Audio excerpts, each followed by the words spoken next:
सिवान की खबर आई है कि जब आप लोग जा रहे हैं जनगणना करने जाती है तो लोग विरोध करते हैं कि नहीं हम कराएंगे, बता ही नहीं रहे हैं। अभी तक हम जिस मोहल्ले में गुजर रहे हैं भैया, इस मोहल्ले में कई एक समाज के लोग मिले हमको, लेकिन विरोध का सामना हमको नहीं करना पड़ा। हाँ, कुछ सवाल हमसे पूछे कि इससे क्या फायदा है, आगे इससे हमको क्या मिलेगा, तो हम बोले कि भैया उतना तो जानकारी हमको नहीं है। आप नियम कानून सरकार से RTI होती है, उससे आप पूछ सकते हैं, उससे आपको जवाब मिलेगा। पर बहुत रोजगार की बात करने लगते हैं, फैक्ट्री ने या इसकी बात करने लगते हैं, जाति जनगणना से क्या होगा। हम बोले हम कुछ नहीं जानते हैं, हम सरकार का नौकर है और सरकार का आदेश का पालन करना हमारा कर्तव्य है, परम धर्म है, क्योंकि इसी का कमाई हम लोग खाते हैं। लोग ये भी बोलता होगा हम इंदिरा आवास नहीं मिला ही नहीं। हाँ बिल्कुल बोले, एगो बोले क्या तो सब नामा लिख के ले जाओ, हमारा राशन कार्ड अभी तक नहीं मिल रहे है। तब उनको बोले भैया चाहे दीदी उतना जानकारी नहीं है, लेकिन आप जिसको वोट दिए हैं, यहाँ के जो वार्ड कमिश्नर हैं, आप उनसे संपर्क करें, या प्रखंड कार्यालय ब्लॉक जाएं, वहाँ BDO बैठते हैं, CO साहब बैठते हैं, उनसे जानकारी ले, वो आपका राशन कार्ड का काम करेंगे।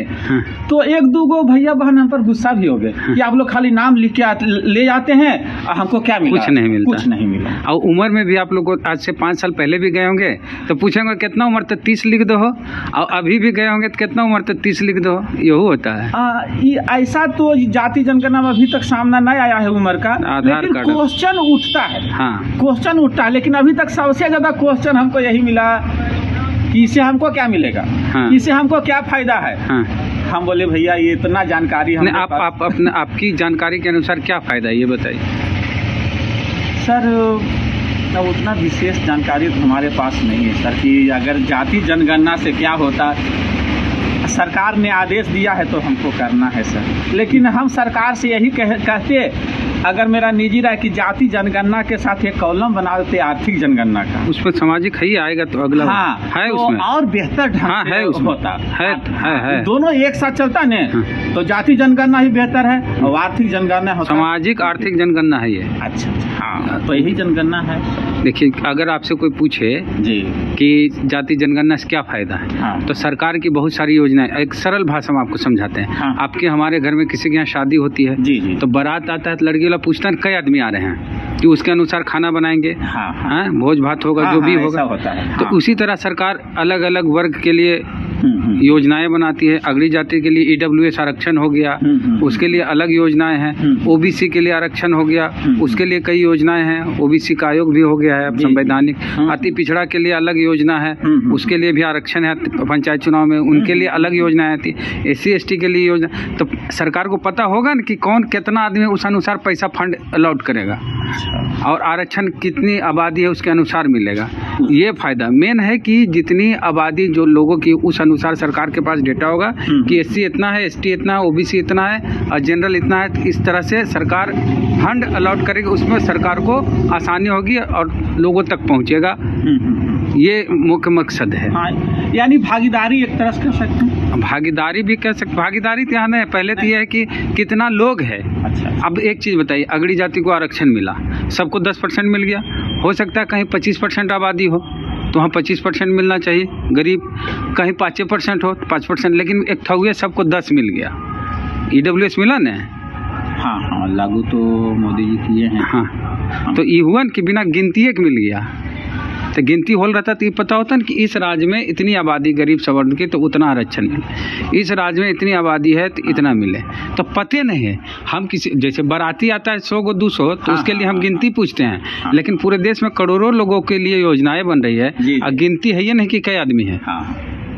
समझ में आई बात। योजना जैसे SC ST की, उसके लिए तो जनगणना भी होता है। जनगणना में खाली SC और ST की गिनती होती है, अल्पसंख्यक की। OBC की और अगली जाति की गिनती उसमें नहीं होती।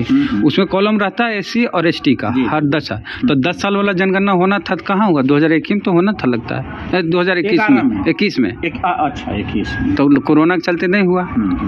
तो ये कोई पूछे कि क्यों जनगणना कर रहे हैं जातीय, क्या फायदा है, तो इससे सरकार के पास ये आंकड़ा होगा कि कितने SC हैं, कितने ओबीसी हैं, कितने एसटी हैं, कितने अत्यंत पिछड़ी जाति हैं, कितने जनरल हैं, कितने अल्पसंख्यक हैं, सब आंकड़ा सरकार के पास होगा। तो अलग अलग अल्पसंख्यक के लिए अलग छात्रवृत्ति आती है, तो ये आंकड़ा होगा ना कि कितना आदमी है कि कितना पैसा भेजे। तो वही होगा, सिंपल बाराती वाला बता दीजिएगा।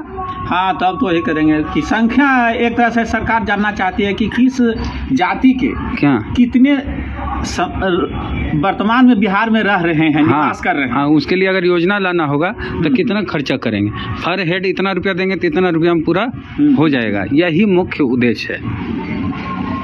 अब तो समझाना आसान हो जाए। अब तो बोल देंगे, अब तो बता देंगे। तीसरी बार आए, पहली बार आए थे मकान में संख्या दिए जिसमें भवन और मकान का संख्या, कच्चा या पक्का का निराकरण।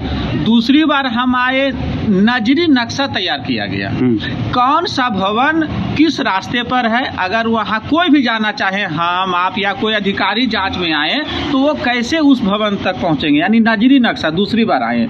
अब तीसरी बार आए हैं जिसमें रिकॉर्ड मेंटेन शुरू हो गया है। इस रिकॉर्ड मेंटेन में देख रहे हैं कि परिवार के मुखिया का नाम, और वो बता रहे हैं कि हम कुल 6 परिवार रहते हैं, यानी बूढ़ा बच्चा जो भी है 6 परिवार रहते हैं।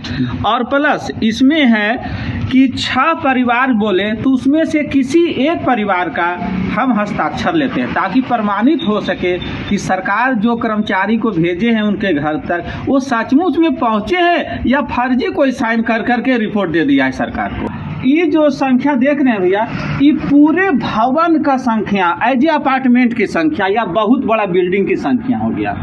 और ये जो हो गया कि इसमें मकान की संख्या होता है, जैसे अब मान लिया 10 फ्लैट का भवन है तो मान लिया भवन की संख्या हम 1 देंगे, लेकिन अब उसमें 8 आदमी रह रहे हैं 8 फ्लैट में, तो ये संख्या नहीं, उसको मकान की संख्या में गिनती करेंगे और उस अनुसार ये संख्या यहाँ सबको दर्शाना पड़ेगा क्या हम क्रम संख्या देते आ रहे हैं। तो ये हो गया बिल्डिंग नंबर। जी जी, मान के चलिए। हाँ, ये बिल्डिंग हो, इसमें अपार्टमेंट है, 1 है, 2 है, 3 है, 4 है, 5 है, बढ़ते चल जाएगा, हर संख्या ये बढ़ते चल जाएगा नीचे। अगर इसको लंबा दूरी तय करेंगे तो संख्या कम रहता है और नीचे की संख्या ज्यादा हो जाता है। क्योंकि बहुत सारे कहते हैं कि मकान तो एक ही है भैया मेरा बिल्डिंग, लेकिन हम लोग 4 चूल्हा जलाते हैं, 4 परिवार रहते हैं और चारों इस मकान से हम लोग निकलते हैं, तो उस अनुसार सबको अलग अलग यहाँ हम लोग करते हैं। ऐसा सरकार का नियम।